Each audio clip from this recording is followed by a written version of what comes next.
నమస్కారం. మాతృత్వం అనేది ఒక గొప్ప వరం. పెళ్ళైన వెంటనే భార్యాభర్తలు తల్లిదండ్రులు కావాలి అని కోరుకోవడం సహజం. కానీ కొన్ని కారణాల వల్ల వారి ఆరోగ్య సమస్యల వల్ల కానివ్వండి, ఒక్కొక్కసారి వారు వెంటనే తల్లిదండ్రులు కాలేకపోవడం అనేది జరుగుతూ ఉంటుంది. అసలు ఇలా ఎందుకు జరుగుతుంది? దీనికి ప్రధాన కారణాలు ఏంటి? ఏం ట్రీట్మెంట్ ఉంటుంది? ఇన్ఫెర్టిలిటీ అంటే ఏంటి? దీని గురించి ఈరోజు మనకు తెలియజేయడానికి మనతో ఉన్నారు ఫెర్టిలిటీ కన్సల్టెంట్ డాక్టర్ స్వప్నారెడ్డి గారు. Komali fertility centre, unit of Ramesh hospitals, Guntur, విజయవాడలో వీరు వర్క్ చేస్తూ ఉన్నారు. మరి ఈ ఇన్ఫెర్టిలిటీ గురించి డాక్టర్ స్వప్నారెడ్డి గారిని అడిగి మరిన్ని వివరాలు తెలుసుకుందాం. నమస్కారం డాక్టర్ స్వప్నారెడ్డి గారు. నమస్తే అండి. ఇన్ఫెర్టిలిటీ అంటే ఏంటి? ఎలా మనని దీన్ని ఐడెంటిఫై చేయాలంటారు? సో ఇన్ఫర్టిలిటీ అంటే సంతాన లేమి అని మనం తెలుగులో వాడుతూ ఉంటాము.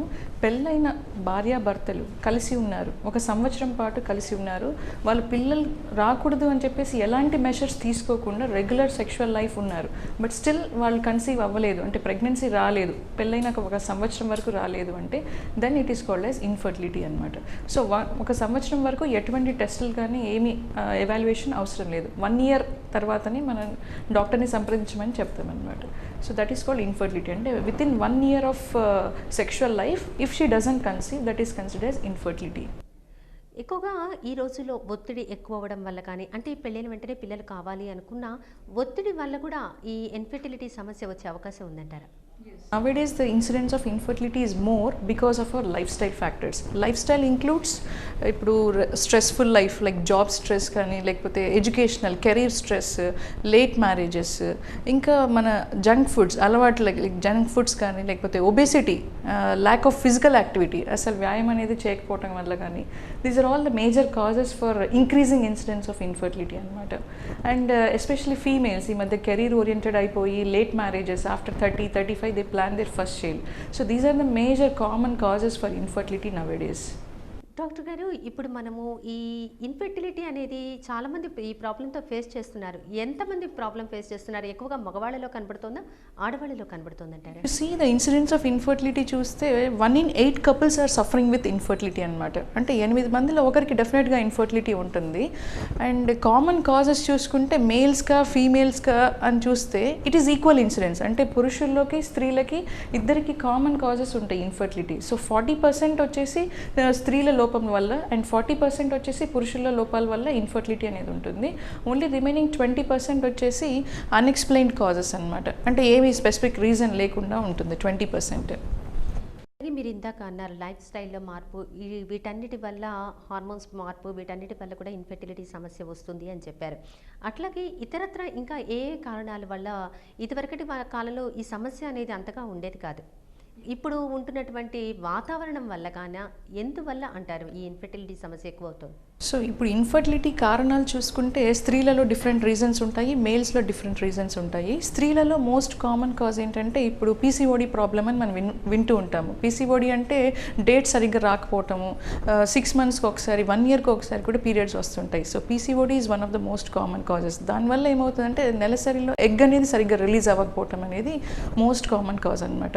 ఇంకా అదర్ కాజెస్ ఏముండొచ్చు అంటే ట్యూబ్స్ బ్లాక్ అయి ఉంటాయి అనమాట. ట్యూబ్స్ అనేవి ఏంటంటే ఈ కొన్ని ఇన్ఫెక్షన్స్ వల్ల ట్యూబ్స్ అనేవి బ్లాక్ అవుతాయి. తర్వాత ఇంకా కామన్ కాజ్ ఏంటంటే గర్భసంచి లోపల ఈ పొర అనేది ఉంటుంది, ఎండోమెట్రియం, అది చాలా థిన్గా ఉంటుంది. లేదంటే గర్భసంచి లోపల గడ్డలు రావటం అనమాట, ఫైబ్రాయిడ్స్ అంటుంటారు. These are the other causes అనమాట. ఇంకా most common other causes endometriosis అంటారు, అంటే చాక్లెట్ సిస్ట్ అనమాట. అది ఎలా గుర్తించగలమంటే పీరియడ్స్ టైంలో బాగా విపరీతమైన పెయిన్ వస్తుంటుంది, లేదా వైఫ్ అండ్ హస్బెండ్ రిలేషన్లో ఉన్నప్పుడు కూడా చాలా పెయిన్ వస్తుంటుంది. దీస్ ఆర్ ద థింగ్స్ అనమాట మనకి ఈజీగా ఐడెంటిఫై చేయడానికి. ఇది ఎండోమెట్రియోసిస్ అని, చాక్లెట్ సిస్ట్ అని అంటారు. These are the different causes అనమాట ఫీమేల్ ఇన్ఫర్టిలిటీకి. మేల్స్కి వస్తే మేల్స్లో most common causes of infertility ఏంటంటే ఇప్పుడు చూస్తే లైక్ క్రోమోజోమల్ ప్రాబ్లమ్స్, అంటే జెనెటిక్ ప్రాబ్లమ్స్, కొన్ని పుట్టుకతోనే కొన్ని ప్రాబ్లమ్స్ ఉంటాయి అనమాట, క్రోమోజోమల్ ప్రాబ్లమ్స్. ఇంకా వేరే కాజెస్ చూస్తే వారికోసీల్ అంటారు. వారికోసీల్ అంటే నరాలు ఉబ్బినాయి అని చెప్పేసి చెప్తుంటారు. సో వారికోసీల్, ఇంకా ఇన్ఫెక్షన్స్, ఇంకా other causes like smoking, alcohol, nowadays which we see more common causes, and obesity. These are the most common causes for పురుషుల్లోకి ఇన్ఫర్టిలిటీ అనమాట. ఇది ఒక్కొక్కసారి యూట్రస్లో ఇన్ఫెక్షన్ వల్ల కానివ్వండి, లేదంటే కనుక యూట్రస్ ఈ మీరు అన్నారు ఓవరీస్లో సిస్ట్లు రావటము, ఎండోమెట్రియం ప్రాబ్లం, ఇవన్నీ అని అన్నారు కదా, ఇవి వాళ్ళకి ఈ ప్రాబ్లం ఉంది అని ఎలా తెలుసుకోగలుగుతారు? సో ఇప్పుడు పీసీఓడి ప్రాబ్లం ఉందనేది ఎలా తెలుస్తుంది అంటే పీరియడ్స్ డెఫినెట్గా ఇర్రెగ్యులర్గా ఉంటాయి. తర్వాత అదర్ సిమ్టమ్స్ ఏముంటాయి అంటే బాగా వెయిట్ పెరగటము, హెయిర్ లాస్, ఎక్సెసివ్ పింపుల్స్ రావటము, అన్వాంటెడ్ హెయిర్ అంటే చిన్న గడ్డాలు మీసాల్లాగా నోటీస్ చేస్తుంటారు, అన్వాంటెడ్ హెయిర్ రావటము. These are the most common symptoms అనమాట ఫర్ పీసీఓడి. అదే మీరు చెప్పినట్టు ఎండోమెట్రోసిస్ మనం ముందు డిస్కస్ చేసినట్టు ఎండోమెట్రోసిస్ అంటే నెలసరి టైంలో బాగా విపరీతమైన పెయిన్ ఉంటుంది. టాబ్లెట్ తీసుకుంటే కానీ పెయిన్ రిలీఫ్ అనేది దొరకదు అనమాట. అటువంటి కండిషన్స్ ఉంటే కానీ డెఫినెట్గా వి సస్పెక్ట్ ఎండోమెట్రియోసిస్. అధిక బ్లీడింగ్ వల్ల వచ్చే సమస్యలు ఏంటి అంటారు? ఈ ఇన్ఫెర్టిలిటీ ఈ సమయంలో వాళ్ళకి ఎక్కువ బ్లీడింగ్ కూడా అవుతూ ఉంటుంది కదా మామూలుగా. ఈ పీసీఓడి వల్ల కానివ్వండి, మీరు ఇందాక చెప్పారు ఎండోమెట్రియోసిస్ ప్రాబ్లం వల్ల కానివ్వండి, లేదంటే ఈ బ్లీడింగ్ వచ్చేటువంటి ఇన్ఫెక్షన్స్ ఇవన్నీ కూడా ఇన్ఫెర్టిలిటీకి దారితీస్తాయంటారా? ఇన్ఫెక్షన్స్ డెఫినెట్లీ ఎస్ దారి తీస్తాయండి ఇన్ఫర్టిలిటీకి. ఎందుకంటే ఇన్ఫెక్షన్స్ ఎక్కువగా ఉన్నప్పుడు ట్యూబ్స్ అనేవి బ్లాక్ అవ్వచ్చు. So it can cause infertility.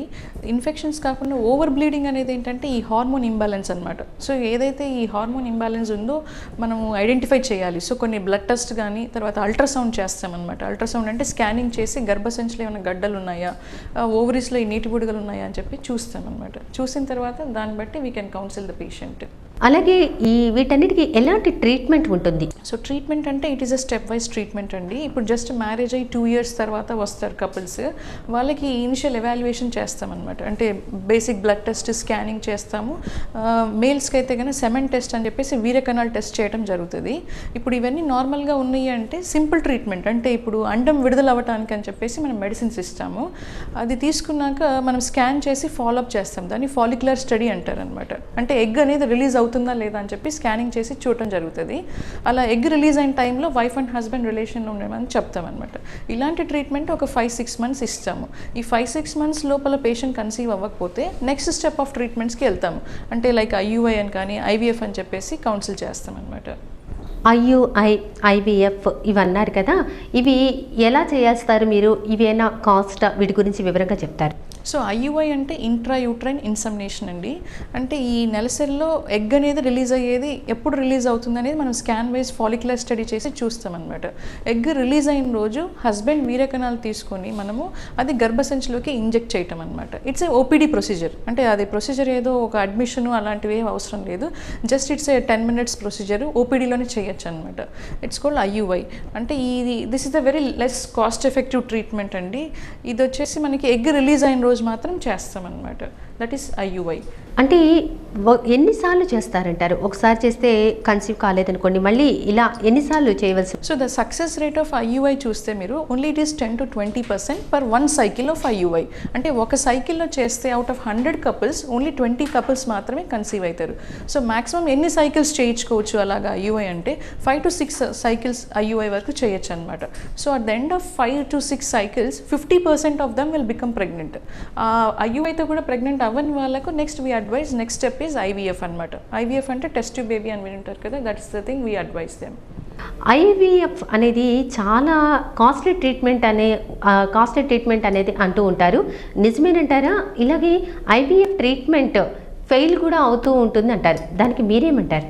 So IVF ఎందుకు కాస్ట్లీ అంటే, ఐవీఎఫ్ అంటే ఏంటి? In vitro fertilization. అంటే బాడీలో ఎగ్ స్పర్మ్ కలిసేదాన్ని మనం ఎగ్ని స్పర్మ్ని బయటకు తీయటం జరుగుతుంది.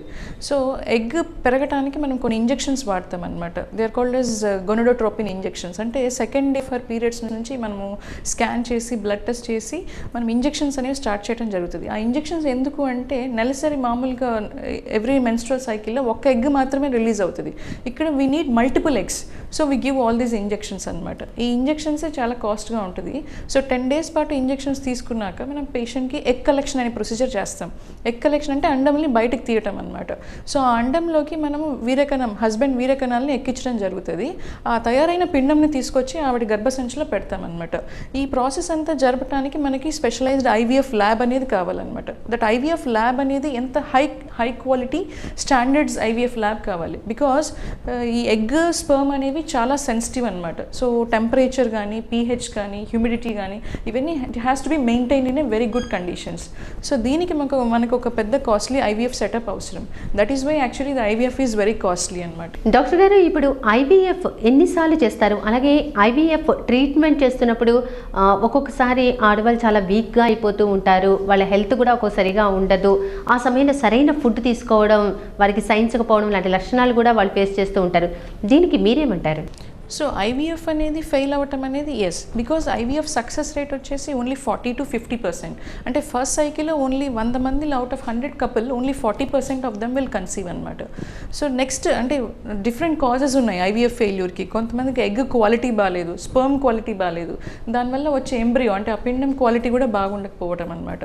లేదా గర్భసంచి లోపల పొర అనేది చక్కగా రాకపోవటం, ఇవన్నీ different causes for failure of IVF అనమాట. సో ఏదైతే ప్రాబ్లం ఉందో దాన్ని ఐడెంటిఫై చేసి according to that we rectify the problem. Suppose embryo quality బాగాలేదనుకోండి, then we advise them to go for donor eggs కానీ డోనర్ స్పర్మ్స్ కానీ వెళ్ళండి, so that you will get a good pregnancy rate అని చెప్పేసి. లేదా endometrium problem ఉంది, అసలు గర్భసంచి లోపల పొర అనేది అసలు పెరగట్లేదు, అన్ని ఇంజెక్షన్స్ అన్ని ట్రై చేసిన తర్వాత కూడా పొర పెరగట్లేదు అంటే then we advise them to go for surrogacy అనమాట. So these are the step wise treatments అన్నమాట. అలాగే ఎన్నిసార్లు వరకు IVF చేయడానికి ఉంటుంది? ఎంత ఏజ్ వరకు ఈ IVF ట్రీట్మెంట్ అనేది మీరు చేస్తారు? So maximum 6 cycles of IVF we can attempt అండి. And age limit according to the Indian government rules ప్రకారంగా వచ్చేసి ఇట్ ఈస్ 45 and 50 years అనమాట. 45 for female and 50 for male అనమాట. అక్కడి వరకు చేయడం ఉంటుందంటారు. అలాగే ఈ మధ్యకాలంలో ICSI అనే మాట కూడా వింటున్నాం. ICSI అంటే ఏంటంటారు? ICSI is called as intracytoplasmic sperm injection.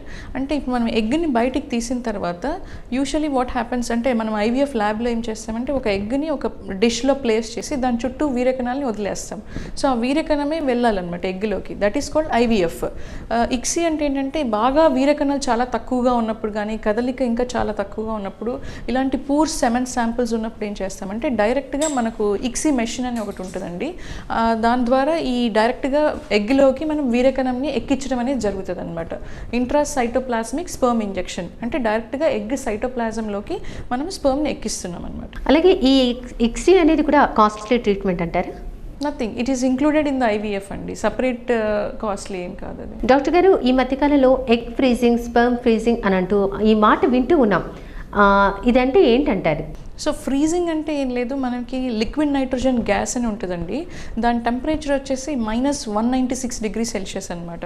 So అటువంటి కూలింగ్ గ్యాస్లో we can store the sperms and eggs. అంటే సపోజ్ ఎగ్జాంపుల్ ఇప్పుడు మనం IVF చేసాం, మనకి 10 eggs వస్తాయండి. అందులో మనం పేషెంట్కి ట్రాన్స్ఫర్ చేసేది only 2 maximum 2 or 3 embryos. So remaining ఎంబ్రియోస్ని ఏం చేస్తామంటే స్టోర్ చేస్తాం, ఆ లిక్విడ్ నైట్రోజన్ గ్యాస్లో స్టోర్ చేస్తాం, so that patient can use it for the next cycle అనమాట. అలా కాకుండా ఇంకా కొన్ని కండిషన్స్ చూస్తాం, లైక్ స్పర్మ్ ఫ్రీజింగ్ అంటారు. అంటే ఇప్పుడు సపోజ్ మనకి క్యాన్సర్ ఏదైనా డిటెక్ట్ అయింది, కీమోథెరపీకి రేడియోథెరపీకి వెళ్ళాలి అనుకుంటాము. సో ఈ కీమోథెరపీ రేడియోథెరపీ వల్ల ఏమవుతుందంటే వీరకణాలు తగ్గిపోవటం కానీ, ఎగ్స్ ఫీమేల్స్కి అయితే ఎగ్స్ తగ్గిపోవటం జరుగుతుంది. సో ఆ కీమోథెరపీకి రేడియోథెరపీకి వెళ్ళే ముందే ఈ స్పర్మ్స్ని స్టోర్ చేసుకోవచ్చు అనమాట, స్పర్మ్ ప్రిజర్వేషన్ అంటారు. అలాగే ఎగ్ని కూడా స్టోర్ చేస్తాం. ఆ తర్వాత కీమోథెరపీ తర్వాత వీళ్ళు మళ్ళీ use that sperms and eggs అనమాట. This is called cryopreservation or freezing అంటారు. దీనికి స్పెషల్ కంటైనర్స్ ఉంటాయి అనమాట, క్రయో క్యాన్స్ అంటారు. అందులో లిక్విడ్ నైట్రోజన్ అనే గ్యాస్ ఉంటుంది.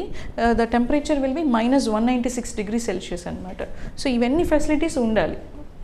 IVF centre should have all these facilities. అలాగే ఈ రోజుల్లో డయాబెటీస్ కూడా ఎక్కువగా చూస్తున్నాము. అది ఆడవాళ్ళలో కానివ్వండి, మగవాళ్ళలో కానివ్వండి.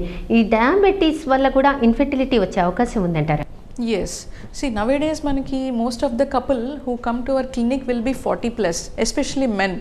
They will be 40+ anmat. So వాళ్ళకి డయాబెటీస్, హైపర్టెన్షన్ ఇలాంటి ప్రాబ్లమ్స్ కూడా ఉంటాయి. సో కొన్ని మెడిసిన్స్ వాళ్ళు వాడే మెడిసిన్స్ వల్ల కానీ, లేకపోతే యాజ్ సచ్ అన్కంట్రోల్ డయాబెటీస్ వల్ల కూడా మేల్స్కి అయితే కన్నా సెక్షువల్ డిస్ఫంక్షన్స్ చాలా ఉంటాయి. అంటే ఈ ఎరెక్షన్ ప్రాబ్లమ్స్, ఎజాక్యులేషన్ ప్రాబ్లమ్స్ అని వింటారు, అవి చాలా కామన్గా చూస్తామన్నమాట. అదే ఫీమేల్స్కి చూస్తే డయాబెటీస్, అన్కంట్రోల్ డయాబెటీస్ ఉన్నప్పుడు ప్రెగ్నెన్సీ ప్రెగ్నెన్సీ రావటం ఇబ్బందిగా ఉంటుంది, వచ్చిన తర్వాత ఎక్కువ మిస్క్యారేజెస్ అవ్వటము, తర్వాత ప్రెగ్నెన్సీ లోపల ఇంకా షుగర్ ఇంకా ఎక్కువ అవటము, బేబీకి అనామలీస్ అంటే అవయవాల్లో డిఫెక్ట్స్ రావటం, ఇలాంటివన్నీ చాలా జరుగుతాయి అన్నమాట. సో యాక్చువల్లీ ఫీమేల్స్కి అయితే కంపల్సరీ డయాబెటీస్ అనేది కంట్రోల్ చేసిన తర్వాతనే we advise them to plan pregnancy అనమాట. అంటే డయాబెటిక్ పేషెంట్స్కి మీరు IUI, IVF, ICSI ఈ ట్రీట్మెంట్లు వాళ్ళకి సత్ఫలితాలను ఇస్తాయంటారా? Yes, of course, definitely yes. But diabetes అనేది actually it has to be control అనమాట. అంటే HbA1c అంటారు, గ్లైకోలేటెడ్ హీమోగ్లోబిన్. అది HbA1c అనేది <6 మనం మెయింటైన్ చేయమని చెప్తాం before pregnancy it self. So అది కంట్రోల్ అయిన తర్వాతనే we ask them to plan for pregnancy. అలాగే డాక్టర్ గారు, ఇప్పుడు మనకి తర్వాత మనం తరచూ చూస్తున్నటువంటి అనేక రకాల హార్మోన్ సమస్యల వల్ల కూడా ఇన్ఫెర్టిలిటీ వచ్చే అవకాశం ఉంది. అట్లాగే థైరాయిడ్ సమస్య వల్ల ఇన్ఫెర్టిలిటీ వచ్చే అవకాశం ఉందంటారా? ఎలాంటి ట్రీట్మెంట్ ఉంది అంటారు? సో థైరాయిడ్ ప్రాబ్లం అనేది బోత్ మేల్స్ అండ్ ఫీమేల్స్ ఇద్దరిలో కూడా ఇన్ఫర్టిలిటీ ప్రాబ్లం కాజ్ చేస్తుందండి.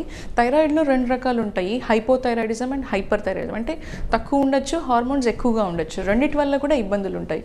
ఎందుకంటే ఈ థైరాయిడ్ సమస్యలు ఉన్నప్పుడు నెలసరి కరెక్ట్గా రాకపోవడం అనేది జరుగుతుంది. సో ప్రెగ్నెన్సీ కన్సీవింగ్ డిఫికల్ట్గా ఉంటుంది. ప్రెగ్నెన్సీ వచ్చిన తర్వాత కూడా కొంతమందికి మిస్క్యారేజెస్ అవుతాయి, లేదా బీపీ రావటం, ఇన్ ప్రెగ్నెన్సీలో బీపీ రావటం అనేవి జరుగుతుంటాయి అన్నమాట. ఇవన్నీ థైరాయిడ్ ప్రాబ్లమ్స్ వస్తాయి. ఇంకా సేమ్ మేల్స్కి అయితే కనుక థైరాయిడ్ ప్రాబ్లం వల్ల సెక్షువల్ డిస్ఫంక్షన్స్ వస్తుంటాయి, హార్మోన్ ఇంబ్యాలెన్స్ జరుగుతుంది. So thyroid problems are causes for male and female infertility. అంటే ఈ థైరాయిడ్ ప్రాబ్లంకి మెడిసిన్స్ ఇస్తూ ఉంటారు కదా, అవి సక్రమంగా వాడకపోవడం వల్ల కూడా వాళ్ళకి డేట్ అనేది పీరియడ్స్ రెగ్యులర్గా రాకపోవడం జరుగుతూ ఉంటుంది కదా. థైరాయిడ్ ప్రాబ్లం ఉన్న పేషెంట్స్ డెఫినెట్గా కరెక్ట్గా థైరాయిడ్ మెడికేషన్స్ వాడాలండి. థైరాయిడ్ మెడికేషన్స్ వాడి థైరాయిడ్ కంట్రోల్కి వచ్చిన తర్వాతనే we can ask them to plan the pregnancy అనమాట. డాక్టర్ గారు, ఫస్ట్ ప్రెగ్నెన్సీ వచ్చేస్తుంది, ఒకళ్ళు పుడతారు, తర్వాత సెకండ్ ఇష్యూ రావాలి అని వెయిట్ చేస్తూ ఉంటారు, కానీ కొన్ని కారణాల వల్ల రాకపోవడం ఉండదు. అలాంటి వాళ్ళకి ఇన్ఫెర్టిలిటీ అని అంటారా? వాళ్ళకి మీరు ఎలాంటి ట్రీట్మెంట్ ఇస్తారు? సో దెర్ ఆర్ 2 థింగ్స్ అండి, primary infertility, secondary infertility. Primary అంటే వాళ్ళకి ఇంతకుముందు ఎప్పుడు ప్రెగ్నెన్సీ రాలేదన్నమాట, that is called primary infertility. Secondary infertility అంటే ఇంతకుముందు ఒకసారి ప్రెగ్నెన్సీ వచ్చి ఉంటుంది, ఇప్పుడు సెకండ్ ఇష్యూ ప్లాన్ చేసుకునే వాళ్ళకి డిఫికల్టీ ఉంటుంది, that is called secondary infertility అనమాట. సో రెండింటికి కామన్ కాజెస్ అండి, as we discuss previously the same common causes ఉంటాయి, but that is called primary and this is called secondary infertility. మరి ఈ రోజుల్లో చూస్తే కనుక లేడీస్ సూపర్ లేడీస్గా ఉంటున్నారు, అన్ని రంగాల్లో రాణిస్తున్నారు, కానీ పిల్లల విషయం దగ్గరికి వచ్చేటప్పటికి ఇన్ఫెర్టిలిటీ ప్రాబ్లమ్ని వాళ్ళు ఎక్కువ ఫేస్ చేస్తున్నారు. దాన్ని అధిగమించాలంటే మీరు ఎలాంటి సజెషన్స్ ఇస్తారు? First thing is lifestyle modifications. Because మనం ఈ మధ్య కెరీర్ ఓరియంటెడ్ అయిపోతున్నాము. So people are getting late marriages ఎక్కువగా, most common thing. Planning of their children also will start after the age of 35. So which is the most common cause for infertility అనమాట. So first I think one child at least you should finish it, then you can focus on career అనమాట. దాంతోపాటు every day at least 30 minutes of physical activity అనేది ఉండాలి. Physical activity అంటే anything like jogging or brisk walking, whatever, like you have to do at least 30 minutes in a day. That will make you healthy anamata. Tarvata eating a balanced diet and nowadays we see processed foods, refined foods, ready made foods, sweetened drinks, ivannitiki manam alvaatu padipovam valla those are the most common causes for infertility anamata. So avanni taggichesi only high protein food, తర్వాత vegetables కానీ fruits కానీ, if they are eating non vegetarian they can have fish 3 times in a week. So ఇలాంటి food habits చేయటం వల్ల దే కెన్ improve their fertility. And one more thing is yoga and meditation. ఇవన్నీ ఏంటంటే స్ట్రెస్ రిలీవింగ్ అనమాట. బికాస్ స్ట్రెస్ వల్ల again hormone imbalance జరుగుతుంది. సో వీటన్నిటి వల్ల మళ్ళీ ఇన్ఫర్టిలిటీ వస్తుంది. So just lifestyle modifications and good food habits it self can cause treatment for infertility. Doctor Swapna Reddy గారు, తరచూ అబార్షన్లు అవుతున్న వారికి IVF ట్రీట్మెంట్ ఎలా సహాయం చేస్తుందంటారు? సో తరచూ అబార్షన్స్ అంటే ఇప్పుడు రికరెంట్ అబార్షన్స్ అంటారు. 2 or more than 2 అబార్షన్స్ అయిన వాళ్ళని రికరెంట్ అబార్షన్స్ అని అంటారు అనమాట. సో దానికి మోస్ట్ కామన్ కాజెస్ ఏముంటాయి అంటే, first thing is chromosomal problems. అంటే పిండంలో క్రోమోజోమల్ ప్రాబ్లమ్స్ అంటే it can be from the parents అంటే వైఫ్కి హస్బెండ్కి ఏదైనా క్రోమోజోమల్ ప్రాబ్లం ఉంటే కూడా ఎంబ్రియోలో క్రోమోజోమల్ ప్రాబ్లమ్స్ ఉండొచ్చు. లేకపోతే ఇంకో కామన్ కాజెస్ ఏంటంటే యూట్రస్లో ఏమైనా ఫైబ్రాయిడ్స్ కానీ ఇంకేదైనా ప్రాబ్లం ఉంటే అబార్షన్స్ అవుతూ ఉంటాయి. నెక్స్ట్ కామన్ కాజ్ ఏంటంటే ఈ థైరాయిడ్, డయాబెటీస్ అన్కంట్రోల్ ఉన్నప్పుడు కూడా మనకి అబార్షన్స్ అవుతుంటాయి అనమాట. సో కొంతమందికి ఇప్పుడు క్రోమోజోమల్ ప్రాబ్లం ఉన్న పేషెంట్స్కి అయితే కానీ డెఫినెట్గా ఐవీఎఫ్ అనేది ఒక మంచి పద్ధతి అనమాట. ఎందుకంటే మనము ప్రీ ఇంప్లాంటేషన్ జెనెటిక్ స్క్రీనింగ్ అని చేస్తాం, అంటే పీజీఎస్ అంటారు. అంటే ఇప్పుడు మనం బయటికి అండంని వీరేకణం తీసిన తర్వాత ఎంబ్రియోని తయారు చేస్తాం. సో ఆ ఎంబ్రియోని జెనెటిక్ టెస్టింగ్కి పంపిస్తామన్నమాట. సో ఆ జెనెటిక్ టెస్టింగ్లో నార్మల్ ఎంబ్రియోని మనకి బయట వస్తేనే జెనెటిక్ రిపోర్ట్, వాటిని మనం మదర్కి ట్రాన్స్ఫర్ చేస్తాం. So we can prevent A chromosomal problem అనమాట. సో ఆ అబార్షన్ రిస్క్ని తగ్గించవచ్చు. ఈ ప్రీ ఇంప్లాంటేషన్ జెనెటిక్ స్క్రీనింగ్ అనేది వచ్చిన తర్వాత ఈ క్రోమోజోమల్ ప్రాబ్లమ్స్ వల్ల వచ్చే అబార్షన్స్ని చాలా వరకు తగ్గించగలము. ఇంకా ఇన్స్పైట్ ఆఫ్ దట్ తగ్గట్లేదు అంటే అప్పుడు డోనర్ ఎగ్స్కి కానీ డోనర్ స్పర్మ్స్కి కానీ వెళ్ళమని చెప్తామన్నమాట. సో ఐవీఎఫ్ అనేది చాలా మంచి పద్ధతి, ఎస్పెషల్లీ ఫర్ రికరెంట్ అబార్షన్ పేషెంట్స్కి అనమాట. డాక్టర్ స్వప్నారెడ్డి గారు, ఈ ఐయుఐ, ఐవీఎఫ్, ఇక్సీ ఈ ట్రీట్మెంట్ తీసుకుంటున్నప్పుడు ఎలాంటి మనము కేర్ తీసుకోవాలి హెల్త్ విషయంలో, అలాగే ఫుడ్ విషయంలో కూడా ఎలాంటి కేర్ తీసుకోవాలి? ఈ జంక్ ఫుడ్ ఇవి తినడం సమంజసం అంటారా? దీనికి మీరు ఎలాంటి సజెషన్ ఇస్తారు? సో ఇప్పుడు మనం చూస్తే నేను ముందుగా డిస్కస్ చేసిన దాని ప్రకారంగా ఫుడ్స్ రిచ్ ఇన్ యాంటీఆక్సిడెంట్స్ అంటే ఇప్పుడు మనకి అవన్నీ తీసుకోవాలి, లైక్ ఎస్పెషలీ టమాటోస్ కానీ, పంకిన్ సీడ్స్, తర్వాత కార్బోహైడ్రేట్స్ని తగ్గించాలి, ప్రోటీన్ ఫుడ్ ఎక్కువగా తీసుకోవాలి అనమాట. సో ప్రోటీన్ ఫుడ్ అంటే it includes anything like fish or cereals, nuts అంటే వాల్నట్స్ కానీ, ఆల్మండ్స్ కానీ, ఇవన్నీ కూడా గుడ్ ఫుడ్ అనమాట. తర్వాత vegetables, all kind of vegetables and fruits. So ఇటువంటి కైండ్ ఆఫ్ డైట్ తీసుకోమని చెప్తాము. And daily 1 glass of milk, egg whites, ఇంకా all these foods will help in improving the both male and female infertility. So IUI కానీ IVF కానీ తీసుకుంటున్నప్పుడు we definitely ask them to be on a good diet. అంటే fresh vegetables, fresh fruits, green vegetables ఇవి ఎక్కువ తీసుకుంటూ ఉంటే ఈ treatment తీసుకుంటున్న సమయంలో హెల్త్ కూడా ప్రాపర్గా ఉంటుంది. ఆ తర్వాత పుట్టే బిడ్డ కూడా ఆరోగ్యవంతంగా పుడతారు. సో మరి పెళ్ళైన వెంటనే పిల్లలు కావాలి అనుకుంటున్నప్పుడు వాళ్ళకి ప్రెగ్నెన్సీ రాని సమయంలో వెంటనే డాక్టర్ని సంప్రదించి సరైనటువంటి ట్రీట్మెంట్ తీసుకుంటే కనుక ఇన్ఫెర్టిలిటీ సమస్యను అధిగమించవచ్చు. డాక్టర్ స్వప్నారెడ్డి గారు, ధన్యవాదాలండి. నమస్కారం అండి.